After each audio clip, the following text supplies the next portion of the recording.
एक तर शतक महोत्सवाच्या सोहळ्याची सुरुवात आपण करतोय. संपूर्ण शतकाचा इतिहास माझ्या पुढे नाहीये, पण माझ्या आठवणीमध्ये आचार्य दोंदे आणि आचार्य भिसे यांचं एक विधायक नेतृत्व एका कालखंडामध्ये या संस्थेला लाभलं आणि शिक्षकांच्या प्रश्नाची सोडवणूक झाली पाहिजे यासाठी आग्रह करणारी संघटना. पण महाराष्ट्रातली नवी पिढी ही सुविधा झाली पाहिजे त्यासाठी तितकंच लक्ष घालणारी ही विधायक संघटना म्हणून महाराष्ट्र राज्य प्राथमिक शिक्षण संघाचा परिचय आज संपूर्ण महाराष्ट्रामध्ये झालेला आहे. हे अनेक अधिवेशनाला आलो असेल, अनेक गावामध्ये आलो असेल, अहमदनगरमध्ये गेल्याचं आठवत आहे, पुण्यामध्ये गेल्याचं आठवत आहे, दिल्लीमध्ये गेल्याचं आठवत आहे, ओरसला गेल्याचं आठवत आहे. आज या ठिकाणी विदर्भात सुद्धा मला वाटतं नागपूरला सुद्धा गेल्याचं मला आठवत आहे. जिथे जिथे तुम्ही महाराष्ट्रामध्ये जमलात आणि वेळ काढता येईल त्यावेळेस सहभागी होण्याच्या संबंधीची भूमिका मी सगळ्यांनी घेतली. आणि त्याचं महत्वाचं कारण तुम्ही शिक्षणाचा पाया घडवणारे घटक आहात. शेवटी प्रश्नांची सोडवणूक करायची असते तर त्या कृतीचा समाज उभा केला पाहिजे आणि त्या कृतीचा समाज उभा करायचा असेल तर समाजाची बालपिढी ही ज्ञानाच्या बद्दल आस्था ठेवणारी झाली पाहिजे आणि ही ज्ञानाची गोडी त्यांच्यामध्ये वाढायची असेल तर ज्ञान संपादन करण्याच्या संबंधी या पिढीच्या मध्ये एक आकर्षण निर्माण करायचं असेल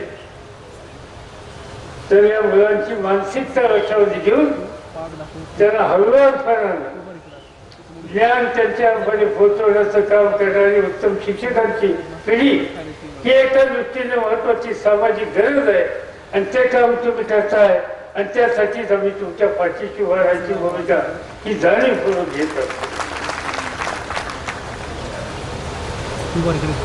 अनेक क्षेत्रामध्ये महाराष्ट्र पुढे गेला, देशी पडलो, काही गोष्टी कमतरता असतात पण त्या कमतरता आपल्याला दूर करायच्या असतात. समाजामध्ये वेगवेगळे घटक असतात, त्या घटकांना सुद्धा आपण या देशाचे भागीदार आहोत ही भावना त्याच्या मनात निर्माण करायची असते.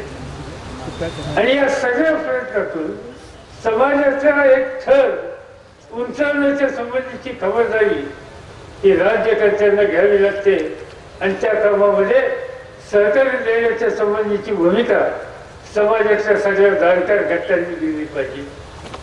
तो समाज समृद्धीच्या रस्त्यावर घ्यायचा असेल तर नवी पिढी संपन्न करायची, नवी पिढी ज्ञानी करायची, नव्या पिढीच्या मध्ये आत्मविश्वास निर्माण करायचा आहे. हे सगळं काम मनापासून तुम्ही करू शकता आणि ही करण्याची तुमची कुवत अधिक गतिमान व्हावी आणि त्यासाठी तुमच्या राष्ट्र प्रश्नांची सोडवणूक करणं ही सरकारची जबाबदारी आहे. हे सूत्र ठेवून गेले अनेक वर्ष आम्ही लोकांनी पावलं टाकली, इत्यादी निर्णय घेतले.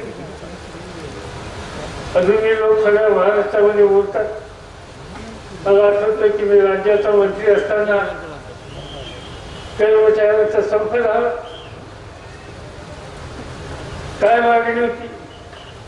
केंद्राप्रमाणे भत्ता द्या. जर वेळेला केंद्राचा महागाई भत्ता झाला की महाराष्ट्रामध्ये नोटीस यायची आम्हाला द्या, नाही दिला तर संघर्ष, काम करण्याच्या ऐवजी संघर्षाचा रस्ता स्वीकारणं ही कामगिरी आमच्या सगळ्या कर्मचाऱ्यांच्या घेऊन पहिली. 1978 साली राज्याची सूत्र माझ्याकडे आली आणि पहिल्या बैठकीत निर्णय घेतला जे केंद्र ठरवेल ते महाराष्ट्र देईल या प्रश्नाच्यासाठी सुद्धा कधी येईल आणि त्याचा परिणाम झालेला आहे. मी आता समाजावर प्रवर्ताना विचारत होतो, तुम्ही सेवेत गेला तर तुमचा पहिला पगार किती होता? ते सांगितलं 200 रुपये. बरोबर आहे ना? पहिला पगार 200 रुपये, पहिला पगार 200 रुपये होता. मी आता निवृत्त झालं, खबरने झालं. आता पेन्शन किती आहे? 18,000. म्हणजे नोकरी लागल्याच्या 200 आणि बाहेर पडल्याच्या जन्माला 18,000. केंद्राने ठरवलं, ते राज्याने दिलं आणि त्यामुळं हे प्रश्न ऑटोमॅटिक सुटले. आणि निदान म्हातारपणामध्ये सुद्धा सन्मानानं जगण्याची स्थिती आमच्या कर्मचाऱ्यांच्या मध्ये, मग तो शासकीय कर्मचारी असेल, शिक्षक असेल, शिक्षकेतर असेल, या सगळ्यांना मिळालेली आहे. आणि हे धोरण जाणीवपूर्वक स्वीकारलेलं आहे. तर हा शेवटी घटक जो आहे हा शासनाचा समाजाचा महत्वाचा घटक आहे. प्रशासन यंत्रणा, शिक्षक, शिक्षकेतर कर्मचारी अन्य घटक आणि दुसऱ्या बाजूला निर्णय घेण्याचा अधिकार असलेले आम्ही घटक. आपण दोघं एका गाडीची 2 चाकं, त्यातलं एक चाक निखळलं तर गाडी पुढे जाणार नाही.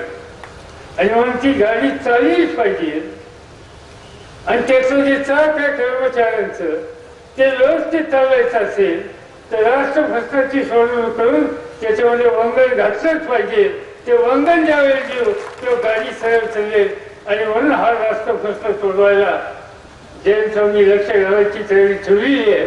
माझी खात्री आहे त्यामधून तुमच्या भ्रष्टाची सोडवणूक ही निश्चित झाल्याशिवाय राहणार नाही. काही प्रश्न असेल? तुमची संघटना मोठी संघटना आहे.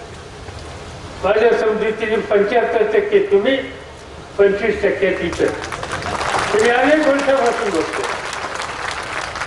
पण या 25%ला सुद्धा बरोबर घ्यायचा प्रयत्न केला पाहिजे. त्यांची काही भूमिका असेल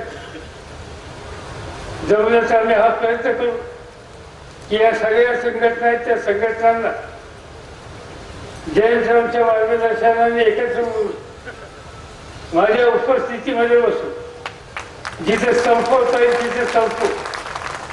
गरज असेल तर मुख्यमंत्र्यांच्या पर्यंत काही प्रश्नाची मांडणी करण्याच्यासाठी जावं लागेल तर तिथपर्यंत जाऊ. आणि त्यानंतर आपलं घर आणखीन कसं एकत्र करता येईल त्या प्रकारचा प्रयत्न करू. आणि सवन हिंदुस्थानाला सांगू की महाराष्ट्राचा शिक्षक वर्ग हा प्रश्नाची सोडवणूक करण्याच्यासाठी एक वाक्यता निर्माण करण्याला पुण्यामध्ये सरकार जसा तयार आहे तसा शिक्षणामध्ये गुणवत्ता वाढीच्यासाठी जी काही जबाबदारी असेल ती जबाबदारी पार पाडायला सुद्धा एक सामाजिक कर्तव्य म्हणून कदापि मागे राहणार नाही. या पद्धतीची भूमिका या ठिकाणी आपण मांडली पाहिजे. मी अनेकदा बघितलं तुमची एकच संघटना अशी आहे की त्या ठिकाणी मागण्या मांडण्याच्यासाठी तरी हातचा राखत नाही. पण हातचा राखत नाही हे करत असताना तुमची एकच संघटना अशी आहे की त्याला धरून शिक्षण परिषद बोलवते. आणि त्या शिक्षण परिषदेमध्ये शिक्षणाचा विस्तार आणि प्रसार आणि गुणवत्ता ती कशी वाढवता येईल या प्रकारची सुद्धा चर्चा करते. याचा अर्थ आपल्यावरच्या जबाबदारीच्या संबंधीची जाण या संघटनेने कायम ठेवलेली आहे. आणि त्यामुळेच आज ही संघटना इथपर्यंत 100 वेळा येऊन पोहोचलेली आहे. याचा सार्थ अभिमान हा तुम्हा सगळ्यांना आम्हा सगळ्यांना केलेला आहे. समाज बदलायचा आणि तो बदलायचा ठरवला, कष्ट केले, लोकांच्या मध्ये विश्वास वाढवला तर आपण यशस्वी करू शकतो. साधी गोष्ट सांगतो, मी देशाचं शेतीचं काम बघतो गेले 14 वर्ष. कधी दुष्काळ पडला तर परदेशातनं धान्य आणायला लागायचं. कधी संकट आलं काही पिकावर तर चिंतेची अवस्था या ठिकाणी निर्माण होती. पण निकाल आम्ही लोकांनी घेतला की नाही, आपल्याला शेतकऱ्याच्या मध्ये आत्मविश्वास निर्माण करायचा. हा शेतकरी राजा, हा बळी राजा सन्मानाने जगला पाहिजे. त्याच्या घामाची किंमत त्याला द्यायची. महागाईचं संकट तुम्ही आणलं म्हणून आरोप झाला तर चालेल, पण या देशाचा बळी आलेला आत्महत्येचा मार्ग हा त्याचा मार्ग नाही. कष्ट करून या देशाच्या भुकेचा प्रश्न सोडवण्याची त्याच्यामध्ये ताकद आहे, याची जागृती त्याच्यामध्ये करायची आणि त्या संबंधीची आम्ही धोरणं असली